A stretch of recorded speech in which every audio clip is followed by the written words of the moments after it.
আসসালামু আলাইকুম রহমতুল্লাহি ওয়া বারাকাতুহু। একটা গুরুত্বপূর্ণ কোরআনের আয়াত শুনে যান।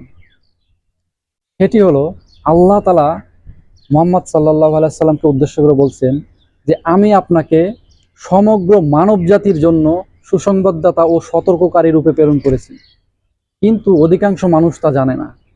সূরা সাবা আয়াত ২৮। এখানে উল্লেখ্য বিষয় হলো যে আল্লাহ তাআলা বলছেন যে রাসূল সাল্লাল্লাহু আলাইহি ওয়াসাল্লামকে শুধু মুসলিমদের জন্য না, সমগ্র মানব জাতির জন্য আল্লাহ তাআলা প্রেরণ করেছেন।